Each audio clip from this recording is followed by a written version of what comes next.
네, 그럼 취재 기자와 전문가와 함께 현재 수색 상황 그리고 제기되고 있는 각종 의혹들을 짚어보도록 하겠습니다. 네, 정재희 서울과학기술대 안전공학과 교수 그리고 김웅래 기자 나와 있습니다. 네, 어서 오십시오.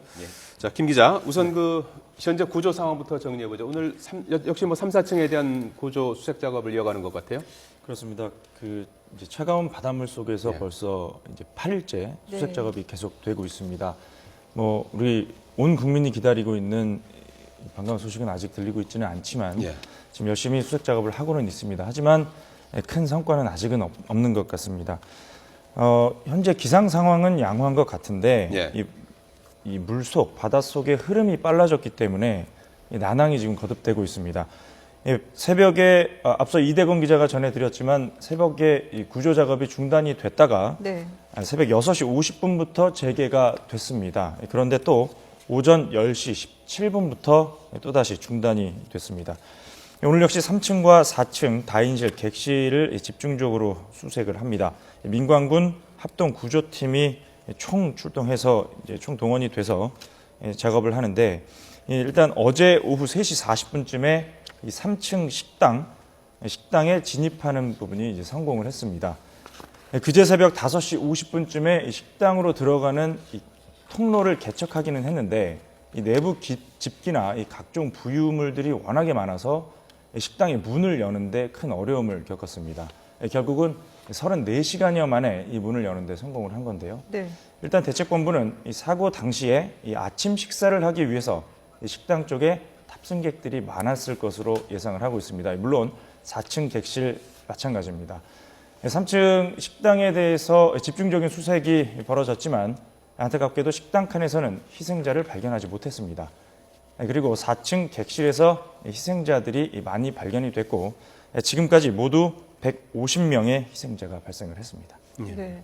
뭐 기상 상황이 좋다고는 했지만 물속 상황은 또 좀 다른 것 같긴 한데 조류가 워낙에 이게 좀 심하기 때문에 근데 결국은 정조 시간을 이용해서 수색 작업을 할 수밖에 없는 거죠. 그렇습니다. 지금이 소족이라고 합니다. 이 예. 소족이라는 거는 조류 흐름이 느리고 그리고 수위도 낮은 때인데요. 이 겉으로 보는 바다 상황과 이 구조 작업이 이루어지는 바닷속 이 바닷물의 상황은 전혀 다릅니다. 아무리 겉에서 보기에 날씨가 좋고 맑고 바람이 안 불어서 파도가 덜 친다 하더라도 수심 37m 이쪽 바닷물 속 상황은 전혀 다를 수 있습니다. 눈에는 안 보이지만 물의 흐름이 빠르다면 당연히 잠수부들이 수색 작업을 하는데 큰 어려움을 겪을 수밖에 없습니다. 다만 정조기, 그러니까 조류 흐름이 거의 없는 시기가 하루에 몇 번이 있습니다. 일단 오늘은 오전 9시 13분 벌써 지나갔고요. 예. 그다음에 오후 3시 반 그리고 저녁 8시 35분쯤에 또다시 정조 시간대가 있습니다. 정조 시간을 전후로 해서 1시간 전후로 해서 이 수색 작업이 집중적으로 이루어집니다. 이때 성과를 기대할 수밖에 없습니다. 예.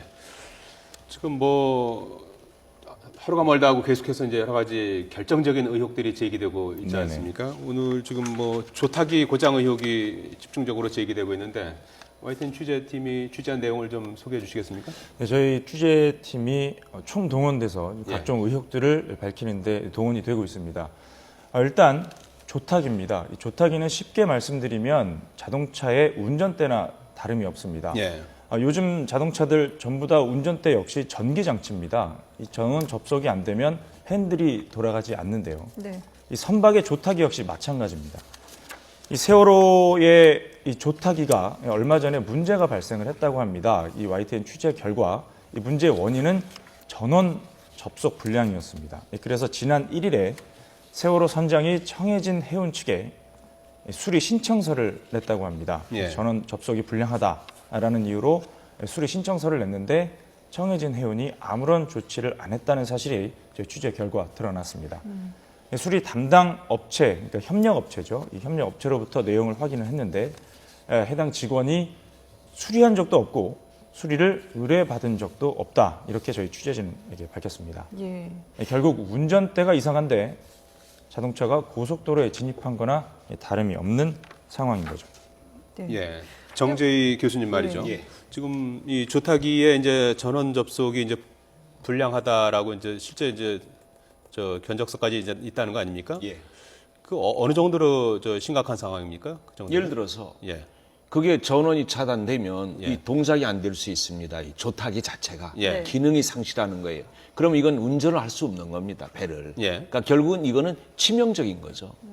그러니까 치명적으로 이 배가 운전하다가 실패를 할 수 있는데도 불구하고 그대로 방치시킨 이건 살인 행위 비슷한 겁니다. 거의. 예. 그러면은 그 선장이 선장은 뭐 그렇다 치고 예. 선장이 운항하겠다면 가는 겁니까? 누군가가 그거를 갖다가 운항하지 미리 못하도록 할수 있는 장치는 사전에 안전 점검을 내부적으로 다 하도록 돼 있고 예. 문제가 없어야만이 출항하도록 돼 있는 기능들이 예. 전혀 다 작동이 안 되는 거거든요. 지금 예. 상태가. 총체적 그러니까 안전 관리 자체가 안 되는 겁니다. 전혀 어떤 경우든. 그 김웅래 기자, 이 조타뿐만 아니라 컨테이너 화물을 실는 것도 고정이 돼야 되는데 이게 고정이 안 되고 허술하게 관리된 부분도 있지 않았습니까? 그렇습니다. 저희가 이제 사고 당시에 영상들이 많이 나왔었는데 네. 그때 붉은색 컨테이너들이 바다 쪽으로 쏠려서 떨어지는 것들을 이제 많이 보셨을 겁니다. 예. 이 컨테이너 무게가 상당히 무겁습니다. 이런 컨테이너들이 힘없이 한쪽으로 쏠렸는데 취재를 해보니까 다 이유가 있었습니다. 조금 전에 저희가 화면으로도 잠깐 나왔었는데 이 컨테이너 박스는 아주 견고한 이 지금 쇠 파이프죠. 화면에 화면에 지금 보이네요. 화면에 이 붉은색 컨테이너들이 저렇게 힘없이 쏠려서 바닷속에 이렇게 떠내려 와 있는데요. 예. 저것들은 저 화면 보니까 배 가판 위에 있었던 것 같아요. 안에 화물칸에 있던 겁니까? 화물칸은 맨 밑에 쪽입니다. 이렇게 뭐 앞쪽에 예. 맨 밑에 예. 쉬운 6개를 그 가운데 2층으로 일부가 나온 쌓아놨던 것 중에 나갔는데 예. 문제는 지금 기자님도 말씀하지만 이걸 완벽하게 철제 체인으로 해서 고정을 시켜야 되네 철제로. 그걸 안 해놓으니까 약간 휴창할 때 다 쓰러지면서 전체를 무너뜨린 무게중심을 무너뜨린 치명적인 이 기폭제 역할을 한 겁니다. 얘가. 근데 저게 화물칸에 있다가 어떻게 저렇게까지 바다 위로 나올 수가 있었던 거죠? 치고 나가서 밖으로 다 튀어나간 상태가 된 거지. 여기가 뚫렸다는 얘기죠. 어딘가가 구멍이 났을 예, 가능성이 그럴 수 있다는 있는 건가요? 가능성이 있습니다. 이 컨테이너들이 저렇게 결박이 제대로 안 된 게 이번 사고 원인의 아주 중요한 예. 원인입니다. 왜냐하면 워낙에 복원력이 없습니다. 배 자체가. 그러니까 한쪽으로 기울면 다시 오뚜기처럼 설 수 있는 복원력 자체가 약한데 이 무거운 컨테이너들이 한 번에 한쪽으로 쏠렸기 때문에 그렇게 쉽게 좌현쪽으로 기운 것이 아니냐라는 것이 지금까지의 내용인데요. 원래 이 컨테이너들은 아주 두꺼운 이 쇠 봉으로 X자 모양으로 결박이 돼야 됩니다. 그런데 밧줄로 대충 묶여 있었다고 합니다. 저희가 이 고박 작업, 그러니까 이 컨테이너들을 묶는 작업을 담당한 그 직원들한테서 저희가 이런 내용을 들었는데요. 그 관계자의 말을 한번 직접 들어보겠습니다. 이쪽에 줄 수 있는 주는 장비 도구라는 게 그 컨테이너에 대해서는 뭐 와이어라도 갖다 주는 게 아니라 그냥 그 로프를 갖다 주고 그걸 하라는 상황이기 때문에 사람들은 타고 물건이 올라오고 작업을 해도 이걸 장비가 필요한데 없으니까 우리는 지침서도 몰라요. 그냥 우리가 뭐 노동자가 관리자가 시키는 대로 할 뿐이지 우리가 뭐 지침서가 어떻게 되는지 규정이 어느 줄이 압니까? 지금 이제 관계자가 말했지만 이 와이어라도 주는 게 아니라 로프만 줬다. 여기서 대신 밧줄을 썼다는 얘기 아니에요? 그렇죠. 근데 이 사실 쇠줄도 아닙니다. 원래는 파이프, 이 쇠 봉으로 X자 형태로 이제 결박을 해야 됩니다. 저희가 예. 자료 화면도 좀 있으면 나올 텐데요. 예. 이 X자 형태로 단단하게 고정을 하고 배가 출항을 해야 되는데 결국은 말을 들어보면 밧줄로 그 무거운 컨테이너를 묶어놓고 네. 먼 길을 떠난 겁니다. 밧줄이 뭐 끊어질 수도 있는 거고요, 그죠? 네네. 뭐 힘이 없는 그런 상태인데 지금 밧줄을 이렇게 뭐 대충 이렇게 묶어서 운항해도 되는 겁니까? 그러니까 컨테이너 하나의 무게가 1톤입니다. 지금 예, 저 지금 화면에 화면에 나오고 예, 있네요. 1톤이고 이게 또 2층으로 쌉니다. 2층으로. 네네. 그런 걸 갖다 고무줄로 묶는다는 있을 수 없는 얘기입니다. 지금 화면으로 나왔는데 네. X자 형태로 저렇게 컨테이너가 한쪽으로 넘어지지 못하게 고정이 돼야 되는데 지금 화면에 나온 건 이제 저렇게 해야 된다는 그렇죠. 얘기죠. 저렇게 안 돼 있었다는 네네 얘기죠. 저렇게 안 돼 있었다는 겁니다. 일본의 경우도 이런 사고 때문에 완전히 철제 체인으로 완전히 묶고 고정하는 쪽으로 법이 이미 개정돼서 적용되고 있지 않습니까? 법이 개정돼 있는데도 그 법을 지키지 않는 우리는 아니, 우리가 일본에서는 아니고 일본에서는 완전히 이게 예. 보강이 됐습니다. 이런 사고 때문에. 근데 우리는 지금 흘러갔죠. 근데 지금 방금 앞서서 그 인터뷰에도 나왔지만 노동자가 관리자가 시키는 대로 할 뿐이지 지침서가 어떻게 되는지 규정이 뭔지 어떻게 합니까? 이렇게 얘기를 했거든요. 실제 내부적으로 그런 거에 대한 교육 내지 훈련 등등은 전혀 안 돼 있다는 얘기입니다. 전혀. 관리도 제대로 안 될 안 돼 뿐더러 있고, 예. 그게 지침 자체도 이게 이 회사는 예. 안전관리라는 거, 교육훈련이라는 거, 뭐 지침을 지키다는 자체가 없는 회사로, 아무것도 없는 회사로, 돈만 버는 회사로 나타나는 겁니다. 엉망이라는 얘기인데요. 예. 김은혜 기자, 네. 이 선원들이 이제 구명정을 펴려고 했는데 배가 너무 기울어서 이제 못했다 이런 증언을 했었는데 거짓말이죠? 저희 취재진은 어디까지나 이제 저희가 확보한 사진이나 네. 이런 취재 자료들을 근거로 해서 말씀을 드리는데 저희가 판단할 땐 거짓말입니다. 일단 이 선장들의 진술은 배가 너무 기울어서 구명정 쪽으로 갈 수 없었다. 그리고 네. 가려고 노력했는데 미끄러졌다라고 했는데 예. 지금 사진에서 나오지 않습니까? 배가 90도로 기운 상황이 아닙니다. 저런 어느 정도는 상황에서 움직일 수 있다는 얘기죠. 그렇죠. 지금 하얀색 이제 이게 동그랗게 구명정 저게 내려놓은 거죠? 구명정인데 방금 저 구명정 떨어뜨린 사람이 선원이 아니라 해경입니다. 아, 해경이 올라가서 내린 거군요. 네네. 그리고 배에 타고 있던 사람들은 선원입니다. 예. 저렇게 배가 그 구조된 90도로 사람들이 기울지도 않았고요. 선원들이었죠. 그렇죠.